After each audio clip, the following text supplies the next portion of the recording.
যদি আপনারা না পারেন আমাকে দায়িত্ব দেন, আমাদেরকে বলেন যে ভাই বা ছোট ভাই, তোমাকে আমি 1 বছর সময় দিলাম, শিক্ষার বিষয়গুলো গোছায় দাও। বিনা পারিশ্রমিকে ইনশাল্লাহ করে দেবে, কোনো সমস্যা নেই। 1 টাকাও দিতে হবে না।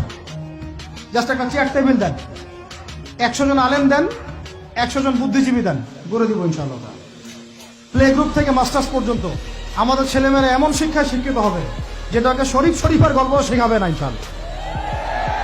বরং আমার ছেলে পাইলটও হবে, বিমানও চালাবে, আমার ছেলে ইনশাল্লাহ হাফেজে করানো হবে, আমার মেয়ে ডক্টরও হবে ইনশাল্লাহ, আমার মেয়ে আয়েশা রাদিয়াল্লাহু আনহার মতো মুহাদ্দিসও হবে ইনশাল্লাহ।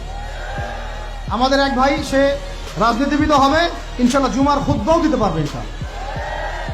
আল্লাহর কসম করে বলতেছি, এমন শিক্ষা চালু করা সম্ভব। শুধু আপনারা যদি একটু সৎসাহস দেখান, একটু উদ্যোগ গ্রহণ করেন, আল্লাহ পাক বহুত আজর দিবেন আপনাদেরকে। আল্লাহ পাক এই ওসিলায় আপনাদের সব গুনাহ মাফ করে জান্নাতও দিতে পারেন। আল্লাহর রাস্তায় আল্লাহর দিকে ফিরে আসেন। আমি আপনাদের সবচেয়ে শ্রেষ্ঠ বন্ধু, আমাকে শত্রু মনে করেন না।